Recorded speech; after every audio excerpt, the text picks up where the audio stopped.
La Organización de Cooperación de Shanghái, OCS, fundada en el año 2001 por China, Rusia y países de Asia Central, surgió para combatir el terrorismo y fomentar la cooperación económica y de seguridad en Eurasia.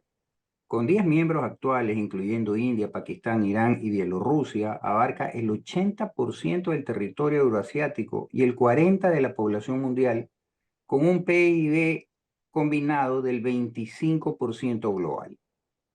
Aunque se presenta como no alineada, analistas la ven como contrapeso a la OTAN y a los Estados Unidos, especialmente tras las intervenciones de estadounidenses en la región. China, a través de la iniciativa como la Franja y Ruta, busca integrar economías y generar influencia, posicionándose como líder económico, militar y tecnológico, desafiando la hegemonía estadounidense en un orden multipolar emergente. Para abordar estos temas contamos con la participación de un buen amigo de esta casa, el coronel en servicio pasivo Robert Merchant, experto en geopolítica. Bienvenido, Robert. Muchas gracias, Modesto, muy amable por la invitación.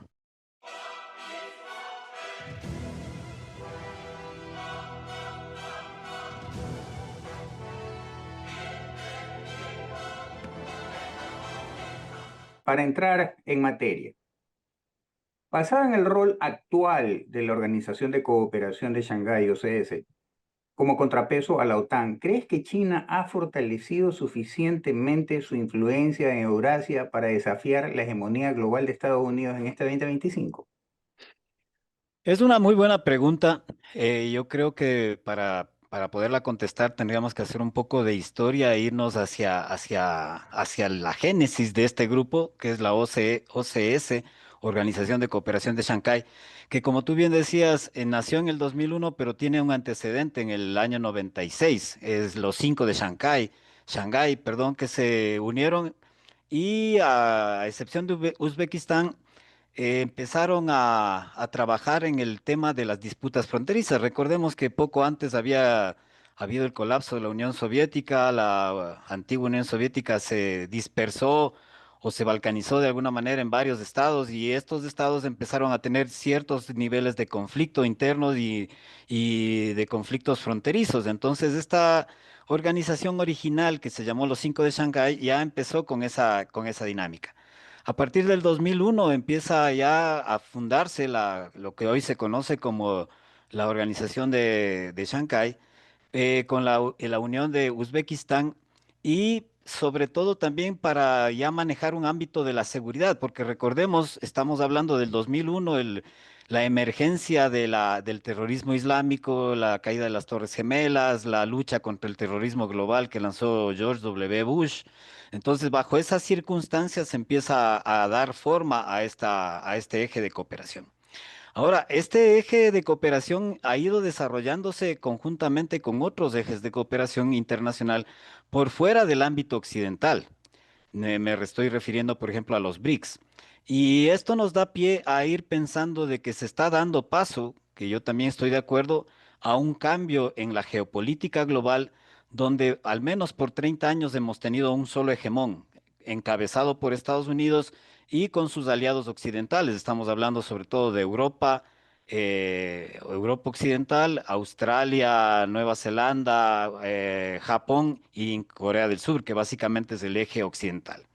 Entonces, lo que está ocurriendo actualmente es parte, creo yo, de ese cambio de dinámica geopolítica que se está dando ya en el mundo y que está haciéndonos pensar que el mundo que se viene va a ser un mundo muy diferente al actual, donde, como te decía, había un solo hegemón que se construyó también a partir de la caída de la bipolaridad que hubo durante la Guerra Fría en el año 91, cuando cayó la Unión Soviética, y que ha durado hasta el día de hoy y que ahora se está transformando probablemente en un nuevo mundo multipolar o un mundo bipolar. Todavía no tenemos una claridad que nos pueda indicar hacia dónde exactamente va el mundo, pero lo que sí es claro es que el mundo se está transformando y se está transformando de una manera mucho más acelerada de lo que en principio hubiésemos pensado.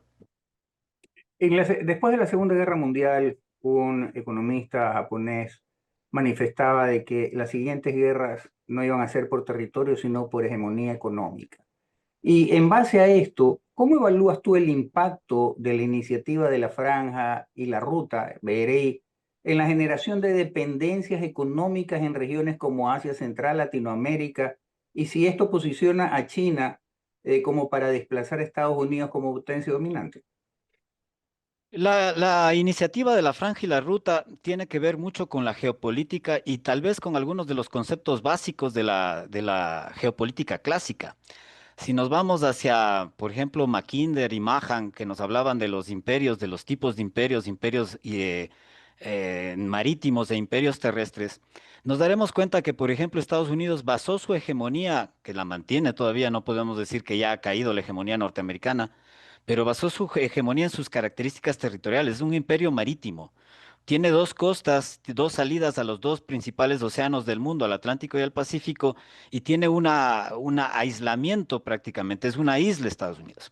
Si miramos el mapa y pensamos en estos elementos geopolíticos del mapa de China, veremos que China tiene una salida muy limitada a los océanos, porque prácticamente está el Pacífico meridional, la parte baja, y que está rodeado de países que no son muy amigos de China y que más bien son aliados de Occidente. Me estoy refiriendo a Japón hacia el norte, bajando Taiwán e inclusive las Filipinas.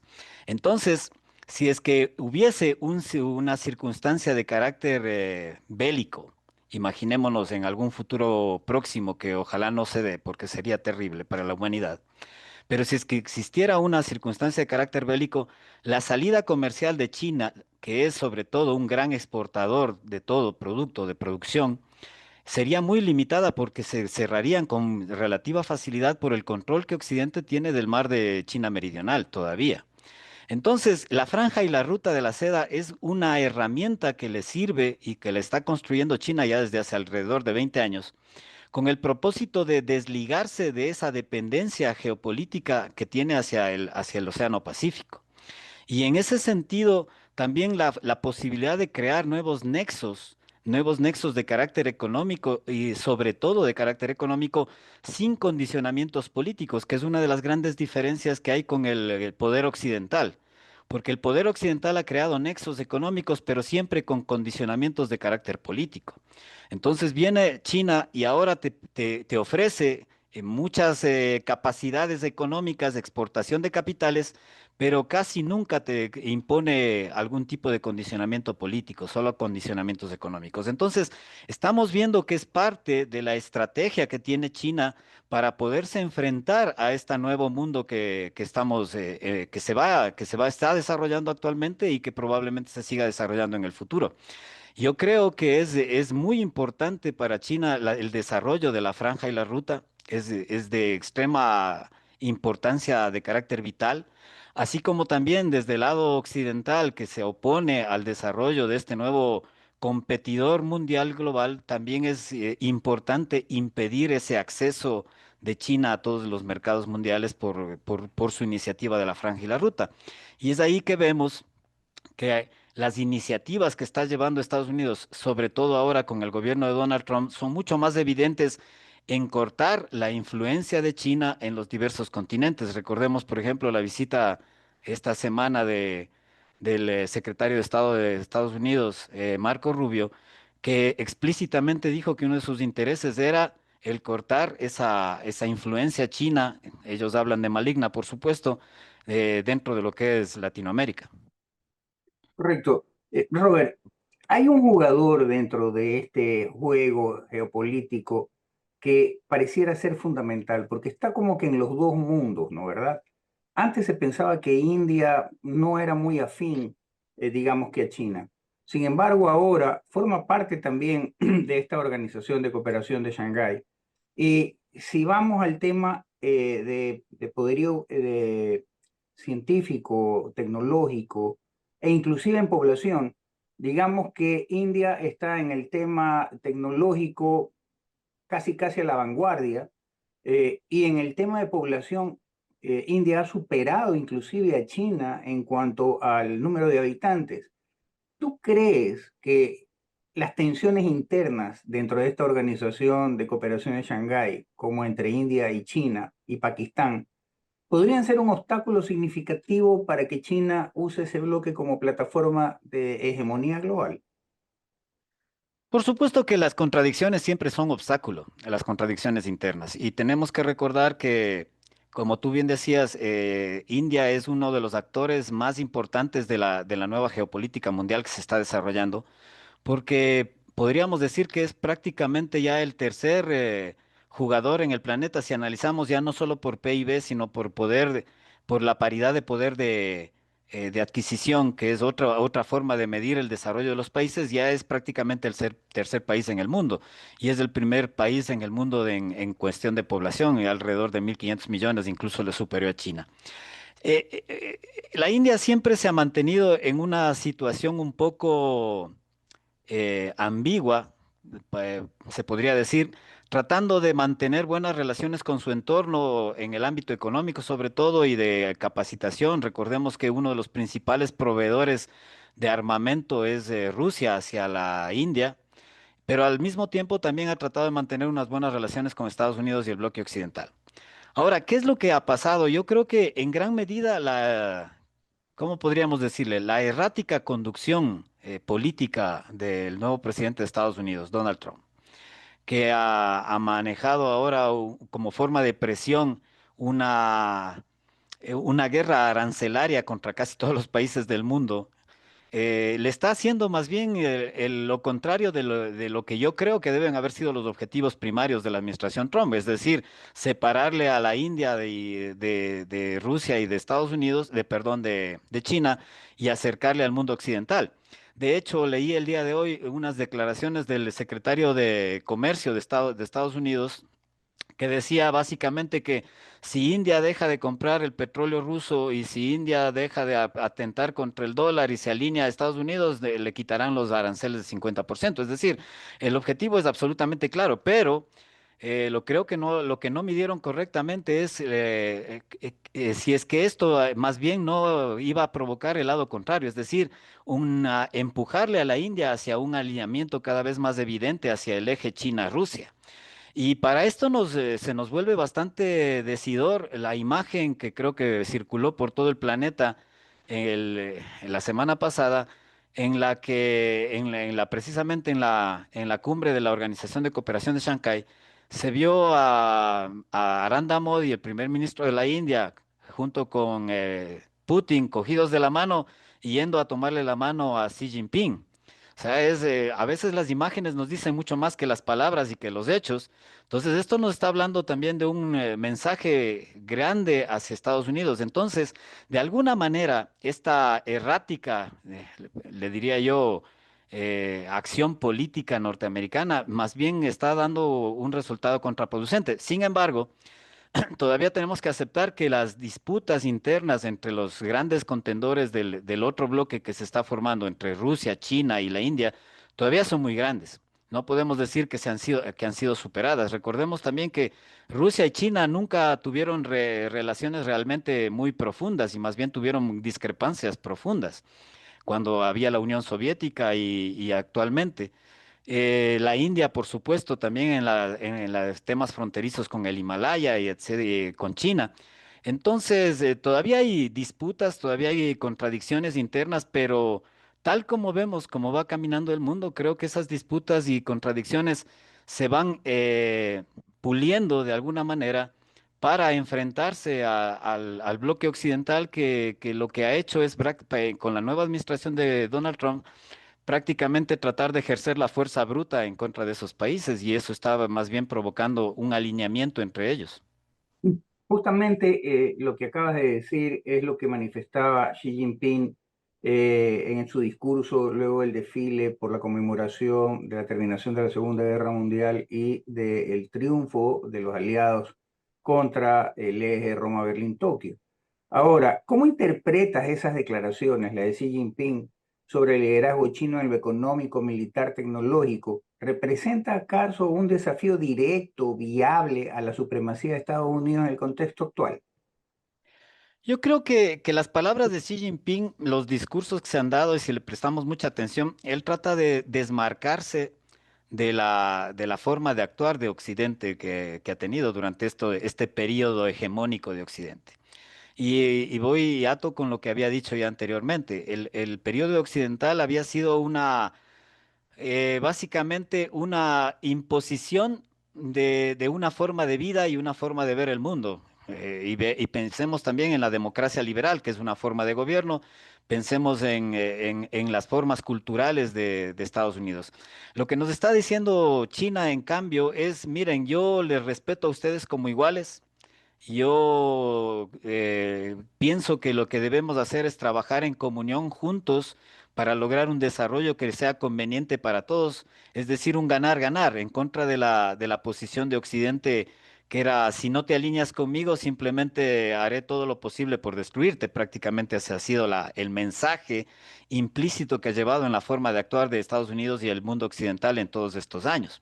Entonces, desde esa perspectiva, creo que para los países subdesarrollados, para los países de lo que ahora se llama el sur global, es una forma muy interesante de ver el mundo, que no es que necesariamente se vaya a dar en esa manera, porque ahí también hay ciertas contradicciones y todavía no sabemos hacia dónde va el mundo, pero que por lo menos se ve con claridad que China trata de desmarcarse de ese tipo de imperialismo occidental que ha existido desde la época de los grandes imperios coloniales europeos hasta esta nueva época de la hegemonía occidental. Es decir, si es que de alguna manera no convertirse en un hegemón que imponga lo que el mundo debe hacer para que se ajuste a sus condiciones, sino convertirse en una especie de colaborador con el mundo para caminar juntos a un desarrollo, algo que en el fondo todos quisiéramos que fuese así. Ahora, una cosa son las palabras y otra cosa son los hechos que en determinado momento se puedan suscitar, y ahí viene la contradicción. Realmente, y ahí viene incluso la duda. China realmente, si es que se convierte en el nuevo hegemón mundial o si se convierte en una nueva gran potencia, superpotencia, realmente va a ser diferente de los grandes imperios que conocemos hasta el mundo. Y hay las dos versiones, ¿no? Hay los realistas de las relaciones internacionales, por ejemplo, Meitner, él sostiene de que no es así, de que tarde o temprano China va a trabajar en función de sus intereses y sus intereses van a ir de la mano incluso de la imposición, sea violenta, para salvaguardar sus intereses. Hay otras versiones, hay otras personas, como por ejemplo el profesor Jeffrey Sachs, que dice que no, que China con su confucianismo y su visión del mundo es una visión diferente del mundo de lo que el mundo occidental ha ido construyendo en estos imperios. Entonces, todavía estamos lejos de saber hacia dónde camina el mundo, hacia dónde va a terminar esta disputa, pero lo que sí estamos claros es de que el mundo occidental o la estabilidad hegemónica que hemos tenido durante los 30 años después de la caída del muro de Berlín y la implosión de la Unión Soviética, prácticamente están llegando a su fin y el mundo se enfrenta a un nuevo dilema existencial donde los poderes hegemónicos y los poderes regionales se van a ir reestructurando de alguna manera. Y justamente lo que tú manifiestas, Robert, me gustaría que luego del corte comercial me pudieses decir si la presencia histórica del ejército norteamericano en Asia Central y de los países llamados de la Organización de Cooperación de Shanghái, ha contribuido o no para que justamente China, el presidente Xi Jinping, digamos que exija la salida de estas tropas dentro de esa región. ¿Tú no crees que justamente tratar de una manera pacífica poder posicionarse regionalmente dentro de ese segmento del mundo? Eso, por favor, luego del corte comercial. Basque, confianza y seguridad certificadas.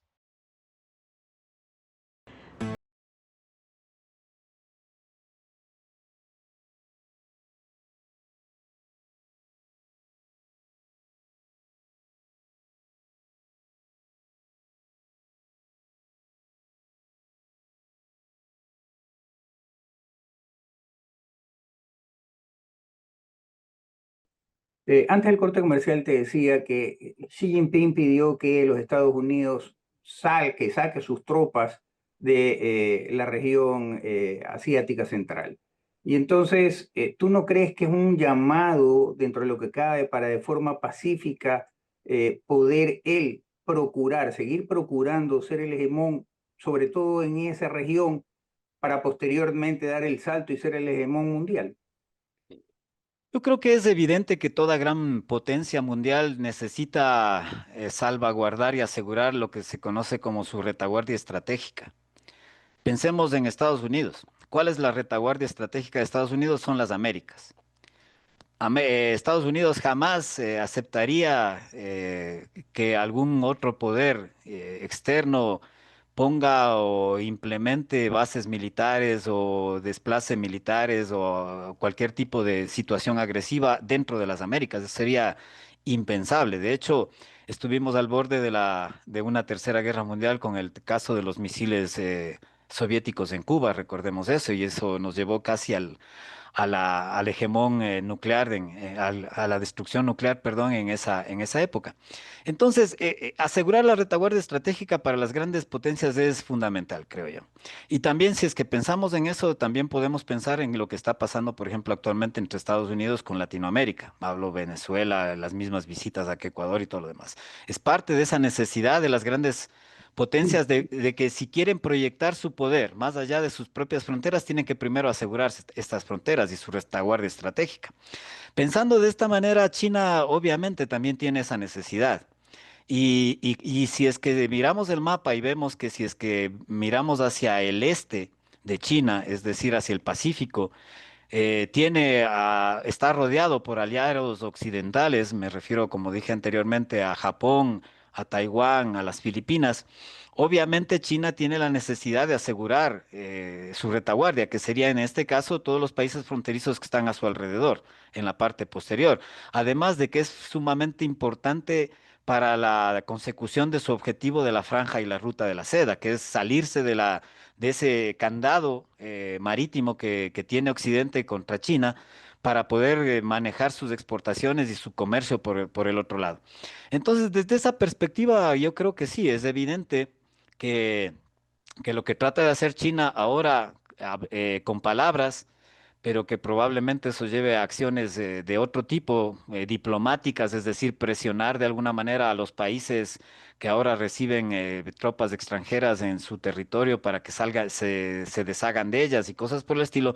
Pero obviamente es una necesidad geopolítica de China asegurar esta retaguardia estratégica. Entonces, desde esa perspectiva se puede comprender con claridad cuáles son los objetivos de China y cuáles son sus necesidades geopolíticas. Justamente hablando de la necesidad de cuidar la retaguardia estratégica, trasladémonos un momento a la relación Rusia-Estados Unidos. Y tú mencionaste algo muy importante, que es cuando en el 61, 1961, el siglo pasado, eh, estuvimos a bordo de una, o a punto de una guerra nuclear con el tema de la crisis de los misiles, en que John F. Kennedy pudo más o menos solucionar el tema luego de una semana tremendamente tensa. Eh, Recuerda que hace unas cuantas semanas se hablaba de que Rusia había enviado cohetes hipersónicos a Venezuela, lo cual ponía en riesgo a los Estados Unidos porque con esa cohetería, ¿no verdad? Con esos misiles, podían estar en cualquier parte del territorio estadounidense en 3 minutos, sin darle chance, evidentemente, a los Estados Unidos a poder defenderse. Entonces, este rumor que resultó ser simple y llanamente un bulo, una falsedad y tal, ¿no te parece que fue lo que de alguna u otra manera hizo que se dispare Estados Unidos con este, entre comillas, guerra que es real, la guerra contra el narcotráfico y sobre todo la guerra contra el cartel de los soles, liderado en Venezuela, para, digamos, que establecer esta especie de bloqueo, pero justamente la intención tras bastidores es poder proteger su frontera de lo que se denominaba antes el patio trasero? Yo no creo que ningún país latinoamericano esté en condiciones de ser una real amenaza para el territorio norteamericano, o sea, para el territorio de Estados Unidos. Incluso con la presencia limitada de algún tipo de armamento, sea ruso, chino o de cualquier otro lugar, creo que no llega a eso. De pronto, si es que existieran misiles hipersónicos, la mayor amenaza de esos misiles hipersónicos sería precisamente para la flota norteamericana, para los buques. más que para el territorio de Estados Unidos, porque para el territorio de Estados Unidos ese tipo de misiles serían críticos o sería una amenaza grave si es que portaran armamento nuclear. Mientras no porten armamento nuclear, no creo que representen una amenaza seria para el territorio de Estados Unidos, pero sí para la presencia naval norteamericana en el Caribe, por ejemplo. Ahí sí pueden representar una seria amenaza. Y yo creo que, como te decía, yendo de la mano de esta necesidad de las potencias, de las grandes potencias, yo quisiera pensar en que si nos vamos desde arriba, estamos viendo que el mundo está enfrentándose a un cambio geopolítico global, que todavía no sabemos cómo va a darse este cambio geopolítico global, pero lo que sí sabemos es que va a haber un enfrentamiento de alguna manera entre dos bloques. Todavía no sabemos si este enfrentamiento va a quedar solamente en el ámbito económico o comercial, como ha sido hasta ahora, o puede llegar a un enfrentamiento de carácter militar limitado en determinadas sitios y circunstancias o global. Pero los grandes hegemones o los países hegemónicos en ese sentido necesitan, como te decía, asegurar su retaguardia estratégica. Y si pensamos en eso, yo diría que Estados Unidos lo que está haciendo ahora es tratar de asegurar su retaguardia estratégica, que para ellos es las Américas. Entonces, a Estados Unidos no le conviene para nada que en algún momento algún país o un grupo de países se junten para convertirse en un retador de su hegemonía dentro de las Américas. Y en principio yo creo que van a tratar de evitar que eso ocurra por cualquiera de los medios. Y los medios que conocemos son desde acciones encubiertas. Me refiero a generar disturbios internos que cambien gobiernos. Estados Unidos ha sido a través de los tiempos experto en cambiar gobiernos, eso no podemos negarlo. Eh, Acciones de carácter quirúrgico, es decir, descabezamientos de liderazgos para poner otros liderazgos, para imponer otros liderazgos. O incluso acciones militares. Recordemos que Estados Unidos ha hecho acciones militares en Latinoamérica. Las últimas fueron Panamá y Granada, pero antes de eso ya hubo otras. Entonces, toda esa gama de opciones las tiene Estados Unidos y las va a ejecutar porque para enfrentarse a un bloque emergente en el otro lado del mundo, necesita tener absolutamente asegurada su retaguardia estratégica y ahí vienen estos problemas. O sea, desde la perspectiva del liderazgo norteamericano, si yo me pongo en sus zapatos, yo también estaría tratando de ver cómo hago que los gobiernos y los países que están en mi retaguardia estratégica sean aliados míos y no rivales míos de alguna manera y aliados de mi enemigo. Y ahí es cuando yo me pongo a pensar en que Venezuela va por ahí. Hay otros países que tienen menor importancia, por ejemplo Nicaragua, yo creo que poco o nada importa a Nicaragua, pero también es una pequeña molestia. Pero el país que sí puede convertirse en un reto para Estados Unidos es Brasil. Recordemos que Brasil es parte de los BRICS y por lo tanto está alineándose mucho con este nuevo bloque emergente y también la actitud norteamericana del gobierno de Trump de imponerle aranceles del 50% a Brasil está haciendo algo similar a lo que le pasa a la India, es decir, empujándole hacia ese bloque. Y yo creo que otro de los objetivos que probablemente tenga en mente Estados Unidos es Brasil. ¿Y qué es lo que van a tratar de hacer? Obviamente, lo primero, generar un cambio de gobierno, un gobierno más afín a los intereses norteamericanos o generar algún otro tipo de problema. Recordemos que no me recuerdo ahorita el nombre de un diplomático norteamericano que hace algún tiempo dijo que el destino de Latinoamérica es el destino de Brasil. ¿Qué trataba de decir con eso? De que la importancia que Estados Unidos le da a Brasil, porque Brasil por sus capacidades, por su tamaño, por su población, incluso ya sus capacidades tecnológicas e industriales, tiene la posibilidad de convertirse en un gran contendor regional que puede atraer al resto de países de Sudamérica hacia su seno y convertirse en un retador importante del poderío norteamericano en el hemisferio occidental o en las Américas. Entonces, todas esas perspectivas están ahorita sobre la mesa y solamente el tiempo nos dirá qué es lo que va a ir ocurriendo, pero que estamos en una época de cambios y que esos cambios se están dando de una manera tan acelerada que a veces no podemos ni verlos con claridad hacia dónde vamos, es lo que está pasando en este momento. Robert, luego del corte comercial me gustaría tener tu opinión sobre lo siguiente, y es que para ser un hegemón se requieren varias características, varias circunstancias o elementos.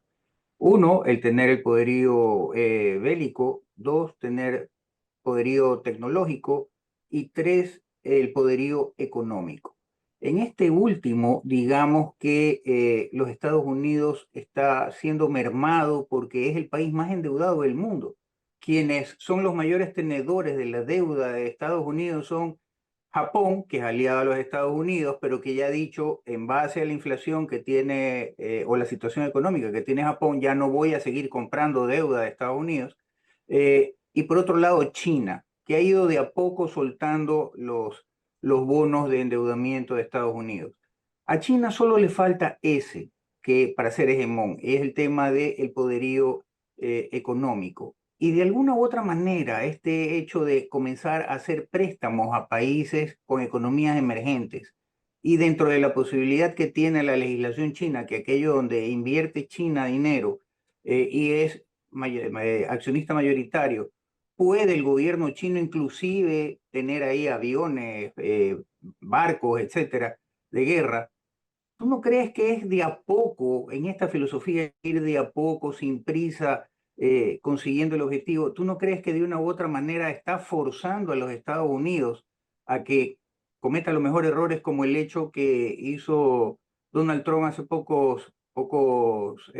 pocas semanas, de decir, ok, el dólar que antes se respaldaba por sí solo, ahora va a ser respaldado por criptomonedas, entre esas el Bitcoin? Eso, por favor, luego del corte comercial. BASC, confianza y seguridad certificadas.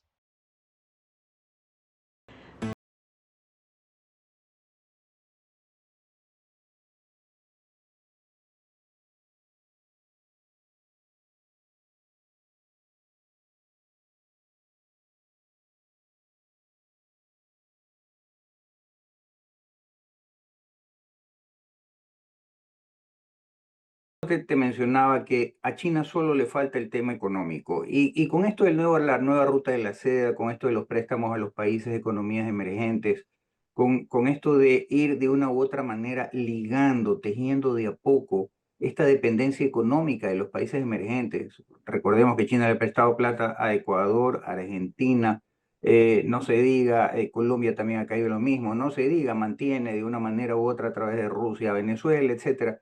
¿Tú no crees que está tratando de mermar, de posicionar mejor el yuan como moneda de cambio internacional y atacando de una manera u otra el tema económico de los Estados Unidos, que está bien disminuido, para dentro de poco tratar de completar este último recurso que es el que le faltaría para ser el gran hegemón? Muy interesante lo que tú dices, Modesto. Yo creo que, por ejemplo, en el ámbito militar, si cogemos los tres elementos que tú planteas, el militar, el tecnológico y el económico, voy a ir de uno en uno. En el ámbito militar, yo creo que China no ha llegado a las capacidades militares, por ejemplo, de Estados Unidos. Estados Unidos tiene alrededor de 800, y la presencia también militar que tiene Estados Unidos. Estados Unidos tiene alrededor de 800 bases y sitios de despliegue estratégico en el mundo, 800, más de 800. China tiene uno, un despliegue, una base fuera del territorio chino. Rusia tiene alrededor de dos o tres, no estoy seguro, con la última de Siria, que no sé si todavía la tiene. Entonces, ahí vemos una enorme diferencia, pero China estaba avanzando a pasos agigantados y parte de eso fue la demostración de poder que se dio en el último desfile militar en Beijing. O sea, esos desfiles y esas coreografías, porque son coreografías al final, tienen objetivos, es mostrar el poder que estoy desarrollando y las capacidades militares que estoy desarrollando. Ahora, eso no quiere decir que ya esté en esas condiciones, pero lo que sí es claro es que está avanzando en ese camino de desarrollar capacidades militares que le pongan casi a la par de Estados Unidos, que todavía mantiene, yo creo, la hegemonía más con sus socios europeos adicionales. Por otro lado, en el ámbito tecnológico también hay una disputa. Recordemos que una de las acciones que hizo Donald Trump ya desde la primera presidencia fue limitar el asunto de los chips de Taiwán, los chips de última generación para que sean exportados a China. Y posteriormente incluso a la fábrica de la compañía holandesa que fabrica las máquinas que desarrollan estos chips. También ejerció presiones para que estas máquinas no vayan a parar a China. Sin embargo, ya hay varias informaciones de que China ya está o a la par o ya está superando las capacidades tecnológicas de Estados Unidos en varios ámbitos, incluso la inteligencia artificial, los chips avanzados y todo este tipo de cosas. Y China tiene un elemento que es fundamental, que puede ejercer presión sobre Estados Unidos, sobre todos los países de Occidente, es que domina prácticamente la explotación y comercio de las tierras raras, que son elementos fundamentales sobre todo para la tecnología militar. Entonces, yo creo que China también va caminando, si es que no ha alcanzado ya una hegemonía sobre el ámbito tecnológico. Ahora, en el ámbito económico, como tú bien dices, es importante porque hay que pensar, y tal vez para la gente no conoce de esto, ¿en qué se basa el poderío norteamericano?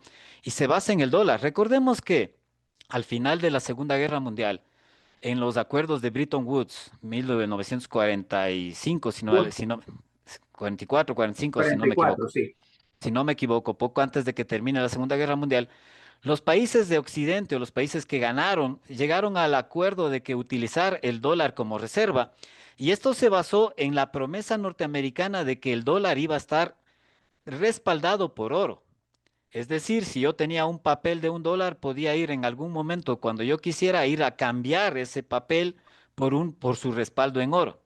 Pero esto cambió en los años 70 cuando Richard Nixon cambió su idea y dijo ya, a partir del día de hoy ya no existe el respaldo del oro para el dólar. Es decir, el dólar, como se conoce ahora las monedas fiat o las monedas fiduciarias, en la realidad no tiene ningún respaldo real.